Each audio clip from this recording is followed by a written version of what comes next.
It was the summer of 1983 when my father, Henry, and my uncle, Thomas, decided to spend a weekend fishing off the coast of Cape May, New Jersey.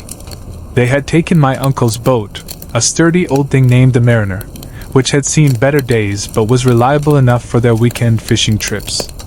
I was 15 at the time and had always envied those weekends spent on the open water, free from the confines of school and the pressures of teenage life. The day started bright and warm, with the sun casting a golden glow on the water. As we set out early in the morning, I felt a surge of excitement. I waved goodbye to my mother, who stood at the dock with a smile, her long brown hair fluttering in the gentle breeze. She always worried about them venturing out to sea, but my father reassured her with his usual confidence. "Don't worry, Mary. It's just a simple fishing trip. We'll be back before you know it," he called out, his voice warm and reassuring. The plan was to head a few miles offshore, where the fish were rumored to be biting. As the boat sliced through the waves, I could feel the salty spray on my face, the sun warming my skin. I remember laughing and joking with my uncle as he taught me how to cast my line properly. He had a knack for making everything feel easy, even for someone as inexperienced as I was. But as the day wore on, the weather began to change. Dark clouds rolled in from the horizon, swallowing the sun and casting an eerie shadow over the ocean. The wind picked up, and before we knew it, the once calm waters turned choppy. My uncle's jovial demeanor shifted as he glanced at the sky, his brow furrowing with concern. "Looks like a storm is brewing," he said, trying to keep the worry out of his voice. "Let's head back to shore." Just as we were about to turn back, the first drops of rain began to fall, heavy and cold. The Mariner rocked violently as the winds picked up, creating a cacophony of sound that drowned out my uncle's words. We fought to keep the boat steady, but the storm hit us with a vengeance. The rain poured down, and within minutes we were drenched. My father struggled to navigate, his hands gripping the steering wheel tightly, while my uncle scrambled to secure the fishing gear. Then, as if the universe had decided to test us further, the boat's engine sputtered and died. The lights flickered and went out, leaving us in pitch darkness. Panic surged through me as I felt the boat drift aimlessly in the stormy sea. "Thomas! Do you see anything?" my father shouted, his voice almost lost in the wind. "Nothing. Just darkness," Uncle Thomas replied, his voice laced with panic. I could hear the waves crashing against the hull, the sound of the storm drowning everything else out. It felt like we were the last 3 people in the world, isolated and vulnerable. My heart raced as fear crept in, taking root in my chest. It was during this chaos that I first heard it, a soft humming sound drifting over the roar of the wind and rain. At first I thought it was just my imagination, a trick played by the storm. But then my uncle turned to me, his face pale. "Did you hear that?" he asked, his voice shaky. "Hear what?" I replied, straining my ears against the noise. "That humming, it's coming from somewhere out there," he said, gesturing into the blackness beyond the boat. The sound was unlike anything I had ever heard before. It was a low, resonant hum, almost melodic yet eerie. It filled me with a sense of dread, like the very essence of the night was alive and watching us. As the storm raged on, we clung to the boat, paralyzed by fear and uncertainty, unable to move. Hours seemed to pass in that darkness, the storm battering us with no sign of respite. All we could do was wait for dawn, praying that the light would bring safety and clarity. The humming continued throughout the night, a haunting melody that seemed to wrap around us, tugging at our sanity. Each time it resonated, I could feel a chill creep up my spine, a feeling of being hunted, as if the ocean itself was alive. Just before dawn, the storm finally began to abate. The rain turned to a drizzle, and the wind softened, allowing us to breathe a little easier. As the first light of morning broke over the horizon, casting a pale glow across the water, I felt a mix of relief and anxiety. We had survived the night, but what awaited us in the light? As the sun rose, we discovered another boat drifting not far from us, its silhouette haunting against the dawn. "Look!" Uncle Thomas shouted, pointing. "Let's check it out." My father hesitated but nodded, knowing we couldn't just leave another vessel unattended. As we approached the boat, a chill ran down my spine. It was an older model, weathered and worn, but what caught our attention was the absence of life aboard. The cabin was dark, the windows fogged, giving it a foreboding appearance. Uncle Thomas jumped across to investigate, his eyes scanning the interior. I stayed on the Mariner, a feeling of dread settling in my gut. Minutes passed, feeling like an eternity. Finally, Uncle Thomas emerged, his face pale and drawn. "There's someone in there," he whispered, his voice trembling. "Someone?" my father echoed, fear creeping into his tone. "Yes, but—" Uncle Thomas hesitated, the words failing him as he turned back to the cabin.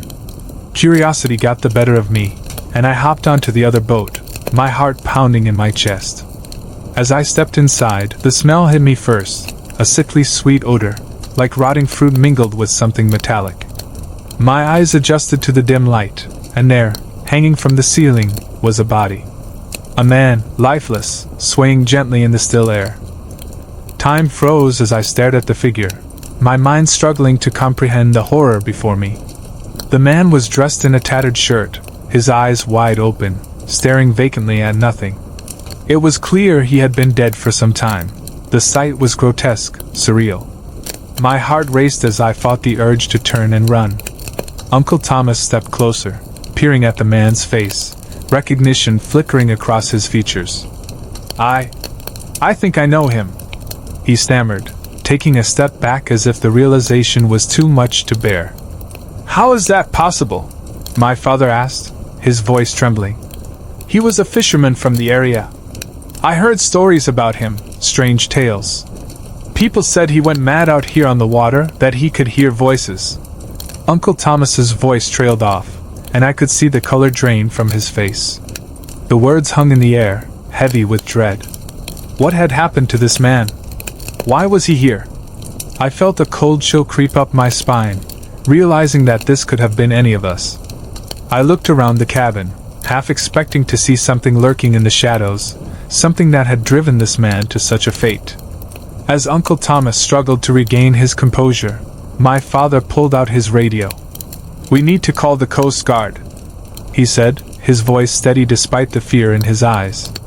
But as he tried to establish contact, the radio crackled and sputtered, refusing to cooperate. Panic surged through me as I glanced back at the body. The humming sound was gone, replaced by an eerie silence that seemed to envelop the cabin. I wanted to scream, to break the suffocating stillness, but fear held me captive. Suddenly, the boat lurched violently, and I stumbled, nearly losing my balance. "What was that?" I cried out, grabbing onto the side for support. "I don't know," Uncle Thomas shouted, his eyes darting around as if something was watching us. "We need to get out of here." We quickly climbed back to the Mariner, leaving the lifeless man behind. A haunting image burned into my memory. My father turned the key in the ignition, praying that the engine would respond. After a moment of hesitation, it roared to life, and relief washed over me. "Thank God," I whispered, my heart still racing. As we sped away from the abandoned boat, I dared to glance back, expecting to see something emerge from the depths, some dark force that had brought us to this cursed place. But nothing followed us. The morning sun cast a warm glow over the water, almost mocking the horror we had just witnessed. Once we were a safe distance away, my father pulled us into a nearby inlet, away from the vastness of the ocean. The tranquility of the surroundings felt surreal after what had just happened. My uncle sat in silence, his face drawn and pale, the weight of the night's events pressing heavily on his shoulders. "We need to report this," my father said, finally breaking the silence. "Someone needs to know." The Coast Guard arrived an hour later, their boat slicing through the water with precision.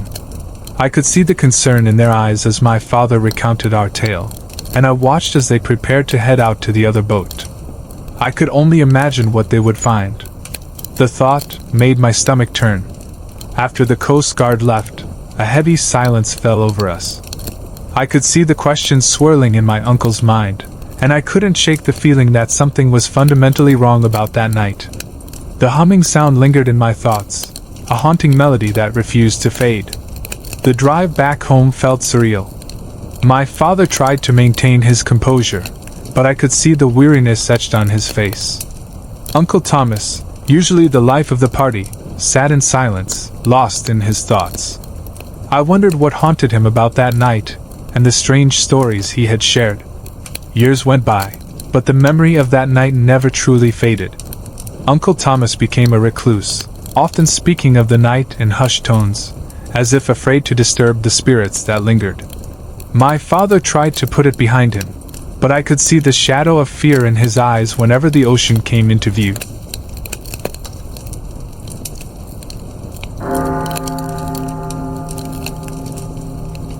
The sun had dipped low on the horizon, casting a warm golden glow over the tranquil waters of the bay.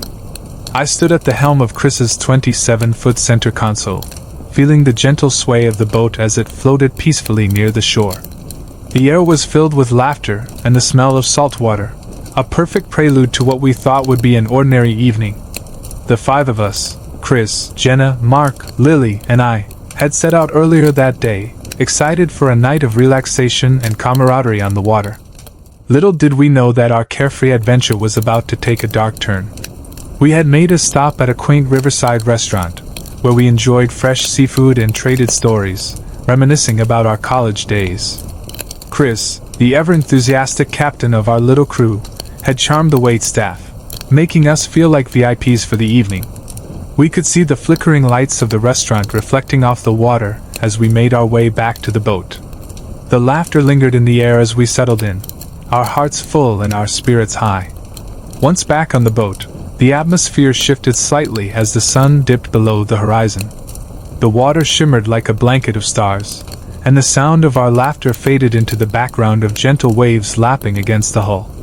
I took a moment to appreciate the beauty around us, the silhouette of the distant lighthouse standing tall against the darkening sky, the faint glow of the crescent moon, and the faint rustle of the wind. It was idyllic. "Let's head over to that island," Chris suggested, pointing towards a small, uninhabited piece of land that loomed just beyond the reach of the lighthouse. It was a place we had often visited during our previous outings, a hidden gem in the bay that promised solitude and peace. "Sure, why not?" Jenna replied, her eyes sparkling with mischief. "Maybe we can find some treasure." With a laugh, we set course for the island, the boat slicing through the water as it picked up speed. The gentle hum of the engine was oddly soothing, a melody against the night's stillness. As we approached the shore, the boat slowed, and I felt a sense of anticipation rising within me. The island looked almost mystical in the moonlight, its dark outline contrasting sharply against the bright stars above. We dropped anchor and decided to lounge for a while, taking in the scenery. Chris turned on some music, filling the air with soft tunes that drifted lazily into the night. The atmosphere was relaxed, and as we sipped our drinks, the worries of the world felt far away. "Let's tell ghost stories," Lily suggested, her voice playful. The idea was met with enthusiastic approval, and we settled in, huddled together on the deck. Each story became more exaggerated than the last, but the air was filled with lightheartedness until Chris, grinning mischievously, launched into a particularly chilling tale about a shipwreck and the spirits that haunted the bay. As the story unfolded, a chill crept into the air, and I found myself glancing toward the darkened shores of the island. Something about the stillness of the trees and the rustling of leaves made me uneasy. Just as I was about to shake off the feeling, it happened. A piercing scream shattered the night. "Did you hear that?" Mark exclaimed, his voice laced with confusion. We all turned toward the direction of the sound. It was coming from the island. A woman's voice, frantic and filled with terror, echoed through the stillness. "Help! Somebody help me!"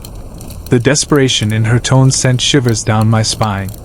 Chris's eyes widened as he exchanged glances with the rest of us. "We have to check it out," he said, urgency in his voice. Despite the apprehension that clawed at my insides, I knew we couldn't ignore it. It felt wrong, almost like a calling. We quickly made our way to the small island, our hearts racing as we disembarked and began to walk cautiously toward the sound. "Hello?" Chris called out, his voice barely rising above the wind. "Where are you?" "Over here," the voice replied, sounding closer now. It was a woman's voice, trembling but clear, echoing through the shadows of the trees.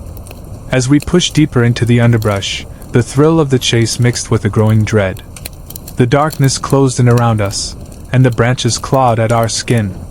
"What if it's a trap?" I whispered, though I could hardly believe the words. The thought felt ridiculous. Who would stage something like this? "Just keep going," Chris urged, leading the way with his flashlight cutting through the gloom. "Please! Help me!" The voice rang out again, now tinged with panic. "Where are you?" Jenna shouted, her voice tinged with concern. We followed the sound until we reached a small clearing. The trees parted, revealing a more open space. But the moment we stepped into the clearing, the voice went silent. "Hello?" Mark called, his voice shaky. "Are you here?" The silence that followed was deafening. We stood there, breathing heavily, straining to hear any sign of the woman. I could feel my heart pounding in my chest, a constant reminder of our vulnerability. Chris swung the flashlight around, illuminating the area, but there was no one to be found. Just shadows and the rustling leaves. "Maybe she left?" Lily suggested, though her voice lacked conviction. It felt strange to think that someone in such distress would simply disappear. As we stood there, an unsettling sensation washed over me. It felt as if the very air around us had shifted, thickening with an unseen tension. I glanced around, my mind racing, trying to piece together what we had just experienced. Something wasn't right, and a sense of dread settled deep in my gut. But before I could voice my concerns, a sudden rustle broke the silence, making us jump. "What was that?" Chris asked, gripping the flashlight tighter. We all turned toward the sound, but it was just the wind, brushing through the trees. My eyes darted around, searching for any signs of movement, but the darkness swallowed everything whole. Suddenly, the woman's voice returned, faint but desperate. "Please, help me!" The plea was haunting, echoing in the stillness, pulling us deeper into the shadows. "Over there!" I shouted, pointing towards the thick foliage on the far side of the clearing. We moved cautiously, our hearts racing, the earlier excitement now replaced with a gnawing fear. "Stay together!" Chris commanded as we advanced, our footsteps muffled by the damp earth beneath us. As we pushed forward, the atmosphere grew heavier, charged with an unshakable sense of foreboding. The trees seemed to close in around us, their branches intertwining like skeletal fingers. I could feel the hairs on my arms stand on end, and I fought the urge to turn back. The sound of the woman's voice had almost become a ghostly whisper, echoing through my mind. "Where are you?" Mark shouted again, desperation lacing his voice. But no answer came. The silence returned, thicker and more oppressive than before. I could see the fear in my friend's eyes, mirrored in my own. It felt as if the island was alive, watching us, waiting for us to make a mistake. And then it happened again, a scream, but this time it was different. It was cut short, like someone had muffled it. The sound sent chills down my spine, and I felt the blood drain from my face. "Let's go back," Jenna said, her voice trembling. The playful atmosphere had long since evaporated, replaced by a cold reality that none of us wanted to face. "No! We can't just leave her!" Chris insisted, determination flickering in his eyes. But I could see the doubt in everyone else's. The fear was palpable, a thick fog that enveloped us. We were standing on the precipice of something dark, something we couldn't quite grasp, but instinctively knew we should avoid.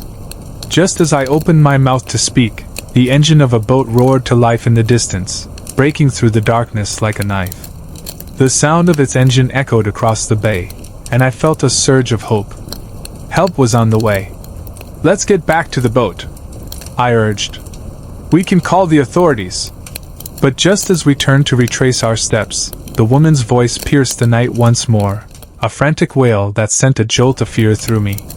"Don't leave me! Don't leave me!"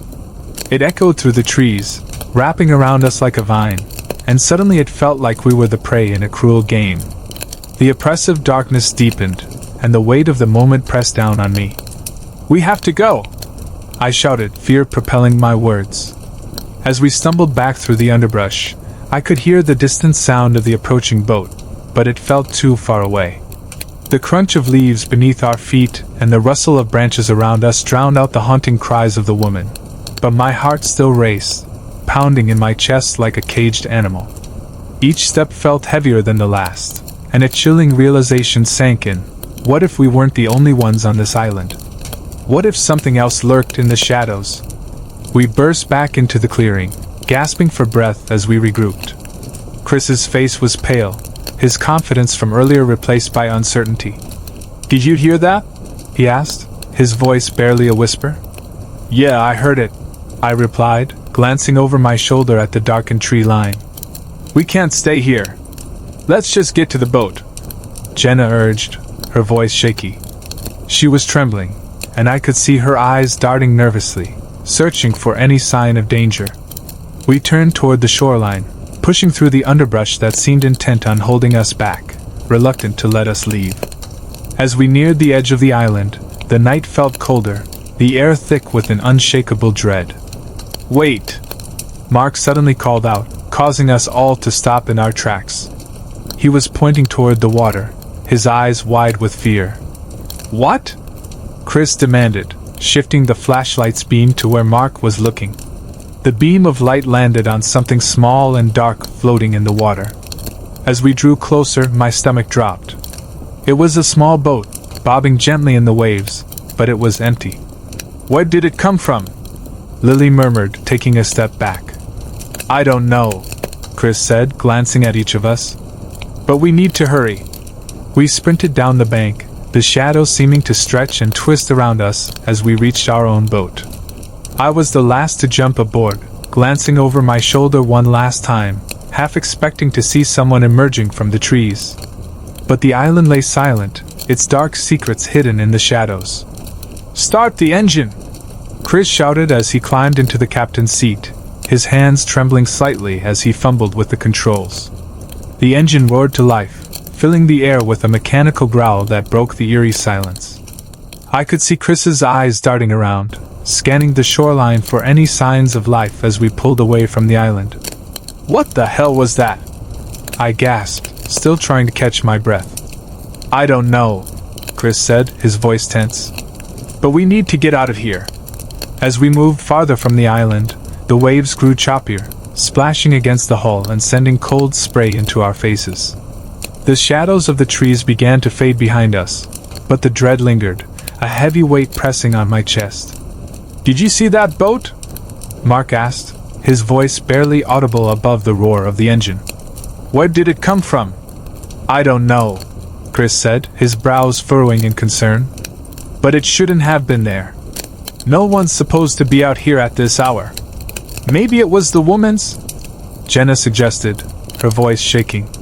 "What if she tried to escape?" The thought sent a chill down my spine. "We should call the authorities," I suggested. "They need to know about this." Chris nodded, and I could see the determination in his eyes as he picked up the radio. But just as he began to speak, the engine sputtered and died, plunging us into an unsettling silence. "What just happened?" Lily exclaimed, panic rising in her voice.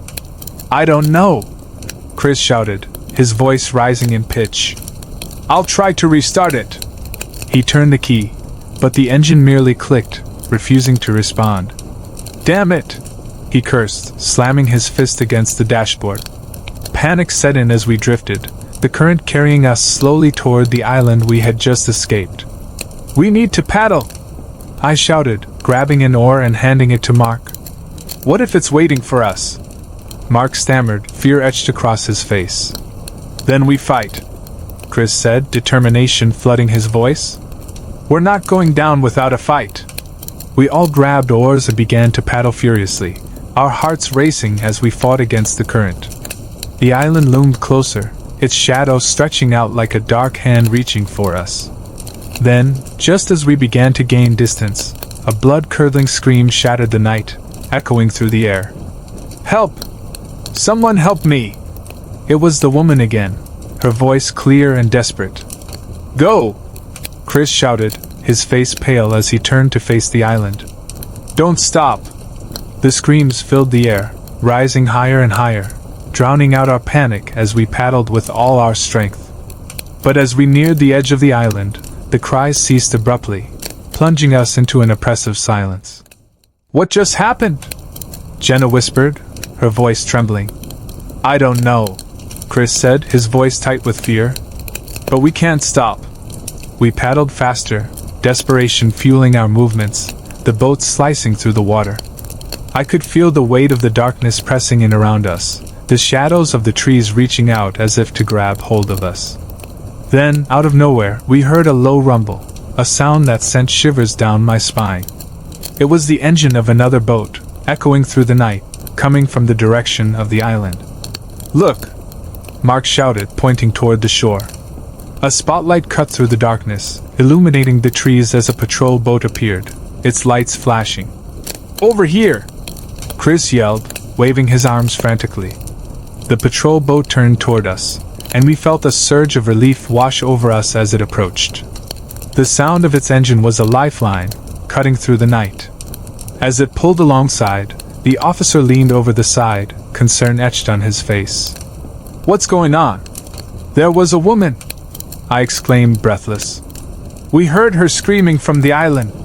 The officer's brow furrowed. We'll check it out. Stay here.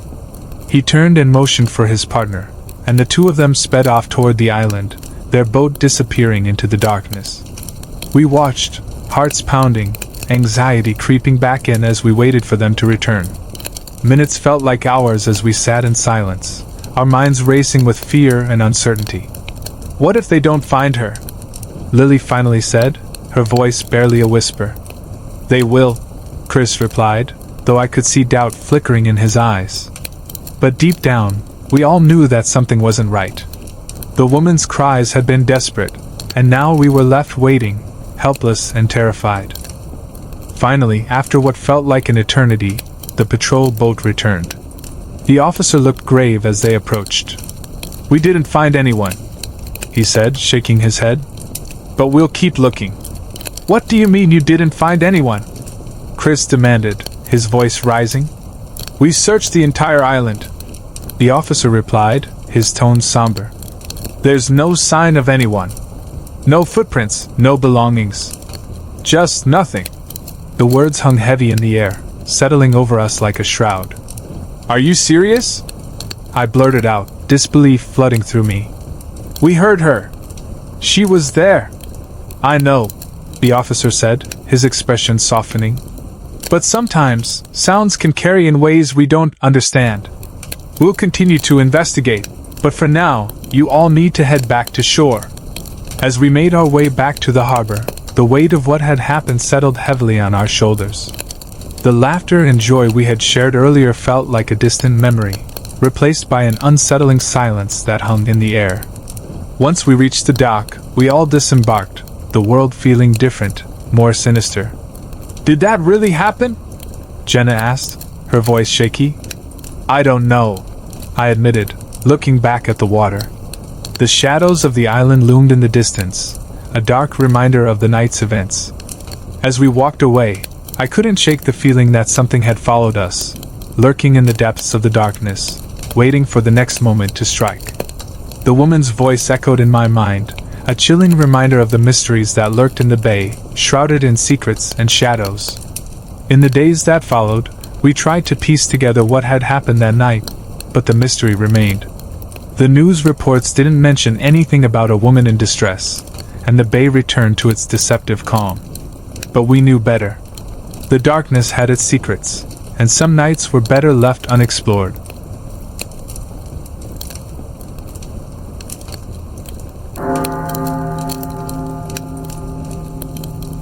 It was the summer of 2023 when my sister, Clara, and I found ourselves in the midst of an adventure that would change our lives forever. Our home, a cozy two-story house, was nestled on the edge of a canal that led to the vast, shimmering waters of the Gulf of Mexico.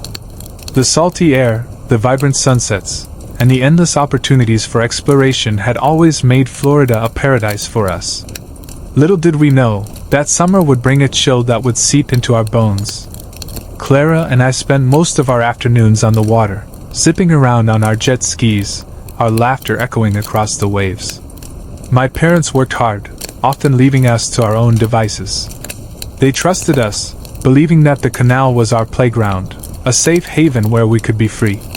It was a Saturday afternoon, and the sun hung high in the sky, casting a warm glow over everything.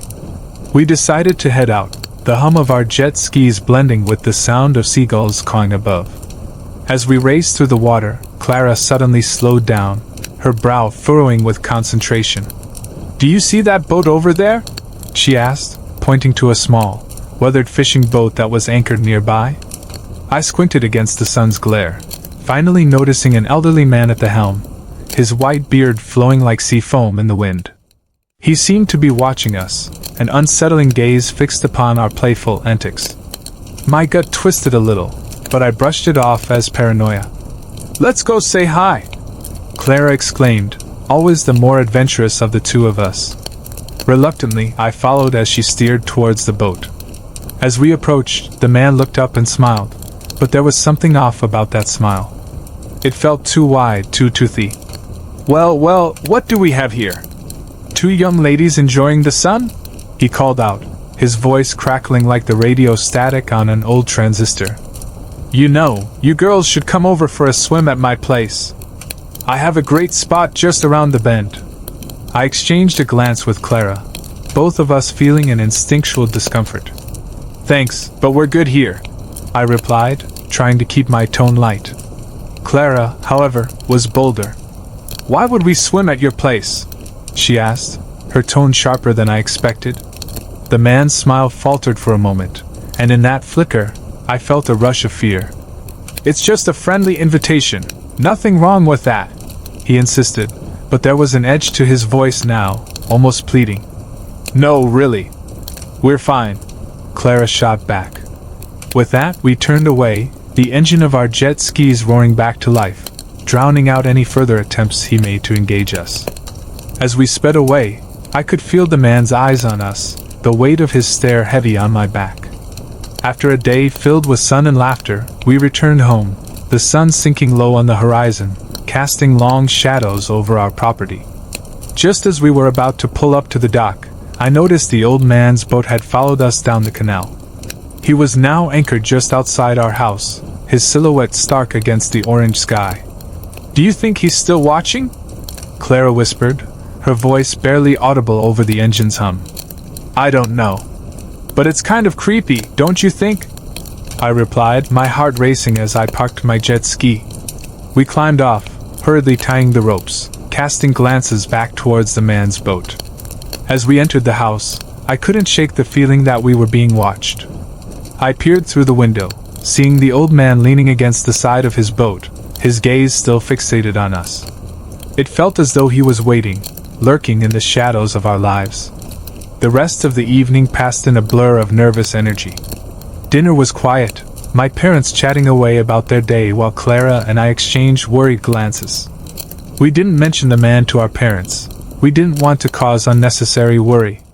But in the back of my mind, I could feel the tension rising like a storm. That night, I lay in bed, the sound of the water lapping against the dock below lulling me into a false sense of security. But sleep eluded me, my mind replaying the day's events. Clara was already asleep, her soft breaths filling the room, but I couldn't shake the feeling of dread creeping in. Hours later, I was jolted awake by a sudden noise. It was faint but enough to send my heart racing. I listened closely, straining to hear anything over the sound of the wind rustling the palm trees outside. Then I heard it again, a soft thud, followed by a splash. My body went rigid, my mind racing with possibilities. I quietly slipped out of bed, the floor cool beneath my feet, and tiptoed to the window. Pulling back the curtain, I peered out into the darkness. The moon cast an eerie glow across the water, but everything seemed still. My eyes darted across the yard, searching for anything out of the ordinary. And that's when I saw it, a dark figure sprinting across the yard, heading straight for the canal. I gasped, clutching the window frame tightly, my heart pounding in my chest. It was the old man. He had been watching us, and now he was here. I quickly turned to Clara, shaking her awake. "Clara! Wake up! There's someone outside!" Her eyes flew open, confusion washing over her face. "What? Who?" "The man from the boat. I saw him." "Are you sure?" she asked, rubbing her eyes. "Positive," I replied, trying to keep my voice steady. "He just ran past the house and jumped into the canal." Clara scrambled out of bed, joining me at the window. We stood in silence, both of us holding our breath, listening for any sign of movement outside. But there was nothing. The only sound was the gentle lap of the water against the dock, mocking our fears. We waited, the minutes stretching into an eternity, but there was no sign of the man. Finally, I whispered, "We need to tell Mom and Dad." We crept down the stairs, the house shrouded in darkness, and quietly knocked on their bedroom door. When they opened it, sleep still clouding their eyes, we recounted the evening's events. "You girls are letting your imaginations run wild," our father said, his voice laced with concern but ultimately dismissive. "It's probably just someone out for a late-night swim." "But Dad, we saw him. He was watching us," Clara insisted, her voice trembling with urgency. "Look, I'll go check it out," he finally conceded, grabbing a flashlight and heading out the door. As we watched him disappear into the night, the gravity of the situation weighed heavily on us. Was the old man really watching us? What did he want? And why did I suddenly feel so very small and vulnerable in my own home? As the minutes dragged on, Clara and I waited anxiously, peering out the window, hoping to catch a glimpse of our father. The shadows stretched longer, enveloping the yard in a shroud of darkness. I tried to convince myself that our father would be back any moment, reassured by his calm demeanor. But doubt crept in, each second feeling like an hour. Finally, I heard footsteps approaching. My heart leaped with relief as my father walked back into the house, but the look on his face quickly extinguished my hope. "There's no one out there," he said, his brow furrowed. "Just a raccoon rummaging through the trash." "A raccoon?" I echoed, incredulous. "It wasn't a raccoon. It was a man. I swear." "Maybe you just imagined it, Anna," he replied gently. Clara and I exchanged glances, frustration bubbling within us. How could they not understand? "We're not making this up," Clara insisted, her voice breaking slightly. "He's been watching us."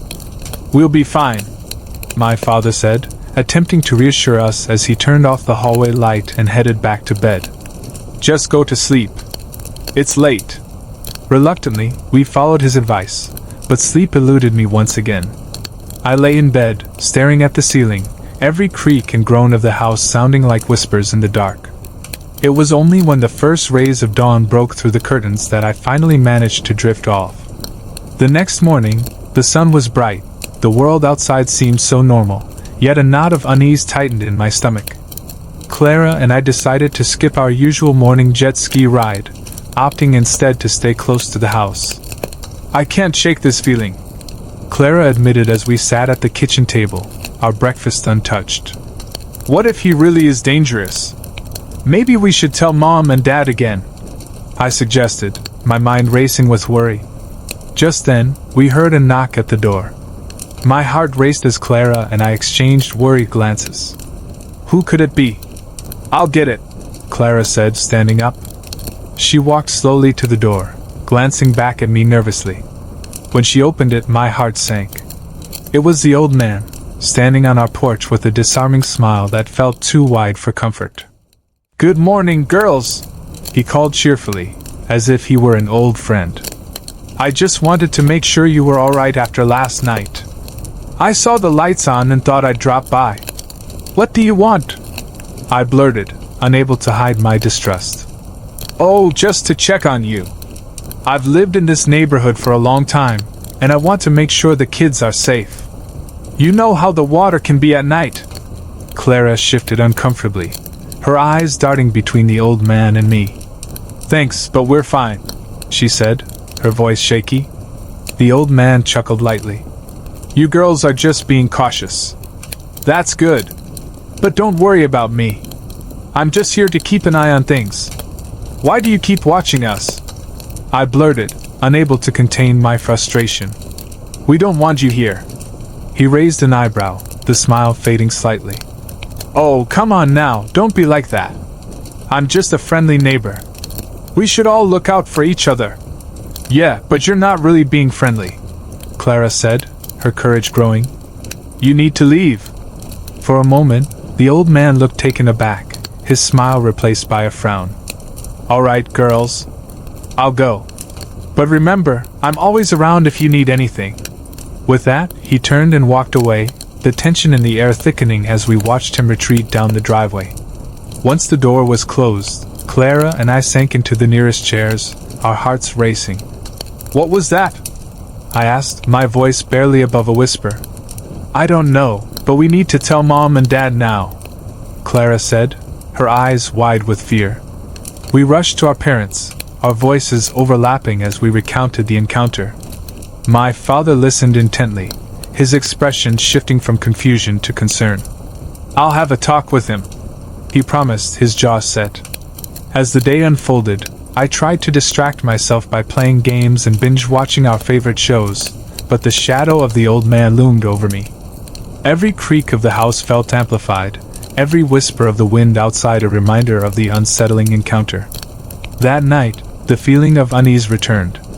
Clara and I huddled in her room, the faint glow of her night lamp casting eerie shadows on the walls. What if he comes back? I whispered, shivering at the thought.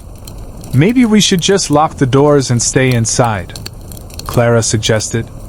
As we sat in silence, we heard a noise outside, a soft thud, followed by a splash. Our hearts raced as we exchanged terrified glances. Did you hear that? Clara asked, her voice trembling. Yeah, I replied, gripping the edge of the bed. It's him. He's back. We crept to the window, hearts pounding in our chests. Outside, the moon cast a silvery light over the canal, but there was nothing out of the ordinary. Just calm water and the gentle rustle of leaves. Maybe it's just a fish or something, I suggested, though I was unconvinced. As we stood there, fear coiling around us, we suddenly saw a figure slip through the shadows, moving with an unnatural grace. It's him! Clara gasped, pointing at the dark shape lurking near the water's edge. I squinted, trying to make sense of what I was seeing. The figure paused, and in that moment, we could see the familiar outline of the old man. He was standing at the edge of the canal, staring into the water, his face partially obscured by the darkness. What is he doing? I whispered, my voice barely above a breath. I don't know, but we should call Dad, Clara urged, and I nodded in agreement. As I rushed to grab my phone, the old man suddenly turned, his gaze locking onto our window. Panic flooded my veins. He knew we were watching him. Go! I hissed, and we both dove away from the window, crouching low. We could hear the rustling outside, the sound of footsteps drawing closer. Our hearts raced as we clung to each other, waiting for what felt like an eternity. Just then, we heard a loud bang on the door, causing us to jump. Girls! Open up! It was our father, his voice laced with urgency. We scrambled to our feet, rushing to unlock the door. When we swung it open, my father stood there, his expression a mix of concern and confusion. What's going on? He's out there! Clara exclaimed, her voice frantic. What? Who? The old man. He's watching us. Without hesitation, our father stepped outside, calling for the man to come forward. But as he stepped out into the darkness, the air felt thick with tension. Stay inside! He shouted back at us, his voice firm. Clara and I peered out the door, our hearts racing as we watched our father scan the area. But the old man was gone, vanished into the shadows like a ghost. Where did he go? I whispered, dread pooling in my stomach. I don't know, our father replied, his brow furrowed. But we need to be careful. I'll call the police. As he went inside to make the call, Clara and I exchanged worried glances, the fear we felt palpable in the air. We had always thought of our home as a sanctuary, a place where we could escape the world. But now, it felt more like a trap, with an unseen threat lurking just outside our door. Hours passed, and the police arrived, questioning us and searching the area. But despite their best efforts, the old man was nowhere to be found. They assured us that they would keep an eye out, but as they left, I couldn't shake the feeling that we were still being watched. That night, Clara and I camped out in my room, barricading the door with pillows and blankets. We kept the lights on, determined to keep the shadows at bay. But sleep was a distant memory, our minds racing with thoughts of the old man and what he might want from us. Days turned into weeks, and the unease settled into a dull ache in my chest. The old man never returned, but the fear lingered like a ghost in our home. We found ourselves constantly looking over our shoulders, avoiding the water, and steering clear of the canal. Then one evening, as the sun dipped below the horizon, I caught a glimpse of something moving in the water, a dark shape gliding silently beneath the surface. My heart raced, and I felt a chill run down my spine. "Clara, look!" I exclaimed, pointing out the window. "What is it?" she asked, rushing to my side. "That shape! It's him!" But just as quickly as I had seen it, the shape vanished, leaving only ripples in its wake. I couldn't shake the feeling that the old man was still watching, lurking just out of sight. From that day forward, the canal became a source of dread for us, a reminder of the fear that had invaded our lives. We never spoke of the old man again, but his presence hung over us like a dark cloud, a haunting reminder of how quickly innocence can be shattered. As the summer wore on, we tried to reclaim our lives, but the shadows never fully faded. Every splash of water, every rustle of leaves, set our hearts racing, and we were forever changed by the knowledge that sometimes, the things we fear the most are the ones we cannot see. In the end, the old man became nothing more than a ghost in our memories, a figure lurking at the edges of our lives. But I knew deep down that we would never forget the summer we learned that some doors, once opened, can never truly be closed.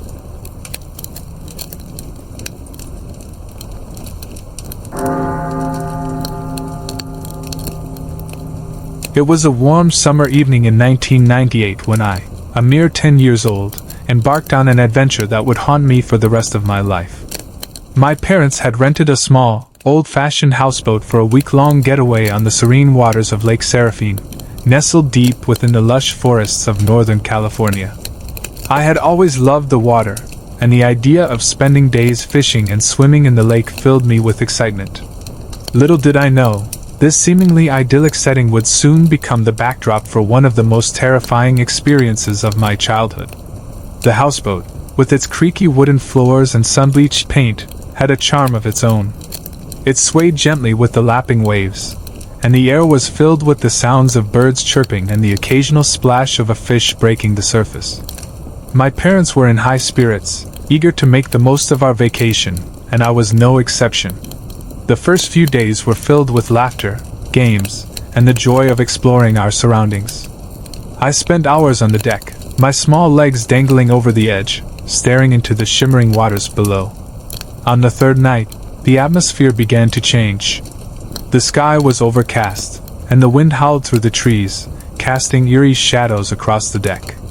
My parents had turned in early, exhausted from our day of adventure, and I was left to my own devices. I grabbed a flashlight and decided to explore the boat, finding a small cabin at the back that I had overlooked earlier. As I pushed open the door, a musty smell hit me, and I turned on my flashlight, illuminating the cramped space filled with old fishing gear and dusty boxes. Curiosity sparked within me, and I rummaged through the boxes, uncovering faded photographs and yellowed newspaper clippings. Most of them were mundane. A picture of a family standing by the lake in the 1970s, a report about a fishing competition. But then, my eyes landed on a particularly unsettling article that sent chills down my spine. The headline read, "Mysterious Disappearances Near Lake Serafine." It detailed a series of incidents involving missing people, the last of whom had vanished without a trace just 2 years before. My heart raced, and I quickly shoved the article back into the box, the weight of its implications hanging heavy in the air. I closed the cabin door, trying to shake off the unease that had settled in my stomach. The wind outside had picked up, howling like a wounded animal, and I hurried back to my parents' room, hoping the warmth of their presence would banish the creeping fear. I crawled into my sleeping bag on the floor, but sleep eluded me. My mind raced with images of the missing people and what could have happened to them. As I lay there, I thought I heard something, faint but unmistakable. A soft thud, then silence. My heart pounded in my chest as I strained to listen, but the wind masked any other sounds. Just as I was starting to convince myself it was nothing, I heard it again, a gentle, almost hesitant knock, coming from the front of the boat. I sat up, my heart racing, my eyes wide as I listened intently. The knocking persisted, and it was getting louder. Fear coursed through me, and I debated whether to wake my parents or investigate myself. After what felt like an eternity, I decided that if something were wrong, I needed to know. Gathering all my courage, I slipped out of my sleeping bag and tiptoed toward the door. As I reached the door, the knocking ceased, replaced by an eerie silence that sent shivers down my spine. I hesitated, the cool metal of the doorknob sending a jolt of fear through me. But curiosity pulled me forward, and I opened the door a crack. The dim light from the cabin spilled out into the darkness, revealing nothing but the empty deck. I stepped outside, flashlight in hand, the beam trembling as I scanned the surroundings. The lake shimmered under the moonlight, but the trees loomed menacingly, their branches swaying as if whispering secrets to one another. I took a deep breath, forcing myself to calm down, but then I noticed something, an unfamiliar figure standing at the edge of the boat, silhouetted against the dark water. My heart dropped, and I froze, the flashlight beam shaking violently in my grip. The figure was tall and cloaked in shadows, but I could make out the outline of a hat pulled low over their face. I could feel a cold sweat forming on my brow as I watched them, my instincts screaming at me to run back inside and hide. But then, as if sensing my fear, the figure turned slightly, and I caught a glimpse of something glimmering in their hand, a knife. The realization sent a wave of terror crashing over me. I wanted to scream, to alert my parents, but my voice had disappeared, replaced by an overwhelming sense of dread. I stumbled backward, my mind racing as I desperately searched for a way to escape.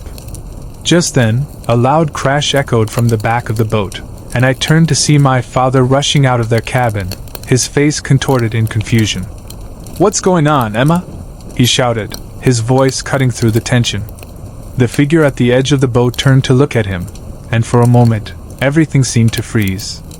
I could see the glint of the knife in the moonlight as the stranger raised it slightly, a sinister smile creeping across their face. In that instant, panic took over, and I bolted back into the cabin, slamming the door behind me. My heart pounded in my chest as I crouched on the floor, trying to make sense of what had just happened. I could hear my father shouting, and my mother's voice joining in, but all I could think about was the figure, the intruder who had invaded our sanctuary. Inside the cabin, the darkness felt suffocating. I pressed my back against the wall, clutching my flashlight as if it were a lifeline. My mind raced with a million questions. Who was that person? What did they want? I could hear the commotion outside, my father shouting for my mother to stay back, the sound of something being knocked over. The water lapped against the sides of the boat, and I could feel the entire vessel sway as if mirroring my rising panic. I held my breath, straining to listen. My parents were arguing with the intruder now, voices muffled but urgent. My father was trying to reason with them, pleading for them to leave us alone. But the stranger's responses were low and menacing, laced with an eerie calm that sent chills down my spine. I closed my eyes, imagining the scene outside, the figure standing there, knife glinting, while my father fought to protect us. Then, everything went quiet. A heavy silence filled the air, and for a moment, I thought the intruder had left. My heart raced as I edged toward the door, slowly turning the knob and peeking out through the crack. My eyes widened in horror at the sight before me. My father lay on the deck, seemingly unconscious, and my mother was cornered against the railing, her eyes wide with fear as she faced the figure. "Let him go!" she shouted, her voice trembling but fierce. The intruder laughed, a low, cruel sound that echoed through the night. "You have something I want," they said, their voice dripping with malice. "And I'm not leaving without it." I felt a wave of nausea wash over me, and I had to fight the urge to scream. What could they want? I couldn't allow myself to think about it. I needed to do something. My instincts kicked in, and I made a split-second decision.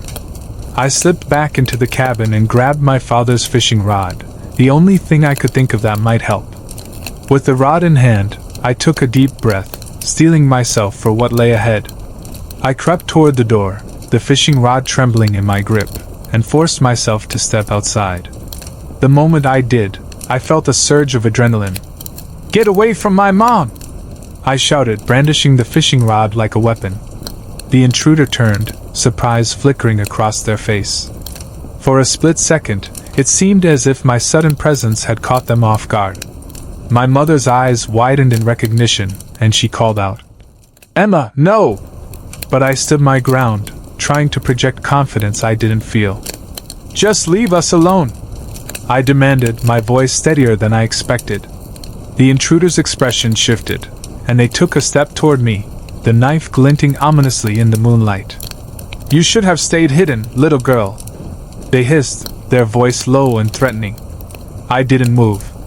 Instead, I lifted the fishing rod, pointing it at the intruder. "Stay back! I'll call the police!" I bluffed, hoping to buy some time. They laughed again, a chilling sound that sent shivers down my spine. "Call them? You really think they'll arrive in time?" Just then, a loud splash echoed from the water below, startling both me and the intruder. I took advantage of their momentary distraction and rushed forward, swinging the fishing rod. It caught the intruder off guard, and they stumbled back, nearly losing their balance. "Get away from them!" I yelled again, my voice rising in desperation. The intruder regained their composure and lunged at me, but I was quicker.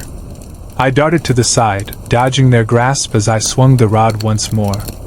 This time, it connected with their arm, and they howled in pain. But the victory was short-lived. In their fury, they advanced again, their face twisted with rage. Before I could react, my mother charged forward, tackling the intruder and knocking them off balance. "Run, Emma! Get help!" she screamed, her voice filled with urgency. I hesitated for a moment, torn between staying to help and fleeing for my life. But the instinct to survive kicked in, and I turned, sprinting toward the back of the boat. I raced down the narrow hallway, my heart pounding in my ears. I reached the cabin and grabbed the small emergency phone we had brought along. My fingers fumbled as I dialed 911, praying that help would arrive before it was too late. "Please, please answer," I whispered, my voice shaking as I waited for a response. Finally, a calm voice came through the line. 911, what's your emergency?" I struggled to get the words out, my breath coming in short gasps. "There's an intruder on our houseboat. They have a knife, and my parents are in danger." "Stay calm, young lady. Help is on the way. Can you tell me your location?" I rattled off the details, still listening for any sounds of struggle outside. The line was a lifeline, grounding me in the chaos swirling around me. "Please hurry," I urged, and the operator reassured me that help was on the way. As I hung up, I steeled myself to rejoin the fight. I knew I couldn't just hide and wait. I took a deep breath, pushed open the cabin door, and stepped back into the fray. The deck was eerily quiet now. My heart raced as I looked around, searching for any sign of my parents, or the intruder. I found them at the front of the boat, my mother standing protectively over my father, who was groaning on the ground. The intruder was nowhere to be seen. "Mom! Are you okay?" I rushed forward, relief flooding through me as I saw them both alive. "Emma, thank God!" my mother exclaimed, her eyes filled with tears. "We have to get out of here. The police are on their way, but we can't stay." Just then, we heard a noise from the side of the boat. My heart dropped as I saw the intruder reappear, this time wielding a paddle. "You think you can get away from me?" they shouted, their voice a chilling growl. Before I could react, my mother pushed me behind her, shielding me with her body. "Get back!" she yelled as the intruder swung the paddle. The force sent my mother stumbling backward, but she managed to regain her balance, grabbing a nearby fishing net to defend herself. In that moment, a distant sound of sirens filled the air, growing louder by the second. The intruder, realizing help was on the way, cursed under their breath and turned to flee. I could only watch as they dashed toward the side of the boat and leaped into the water, disappearing beneath the surface. The police arrived moments later, lights flashing and sirens blaring, and the adrenaline faded, leaving me shaky and overwhelmed. They searched the area, but the intruder was gone. I collapsed into my mother's arms, shaking uncontrollably as she held me tight, relief washing over us both. "Are you okay, Emma?" she whispered, her voice trembling. I nodded, still trying to comprehend the nightmare we had just survived. The officers took our statements, their expressions grim as they listened to our account of the events. They assured us they would increase patrols in the area, but a deep sense of unease settled in my chest. Who was that person? Why had they targeted us? As the sun began to rise, painting the sky with hues of orange and pink, we sat on the deck, still shaken but together. The tranquil waters of Lake Seraphine had never seemed so ominous. I looked at my parents, and though we were safe, the memories of that night would remain etched in my mind forever. The fear, the adrenaline, the mystery of the intruder, it was all too much for a 10-year-old to bear.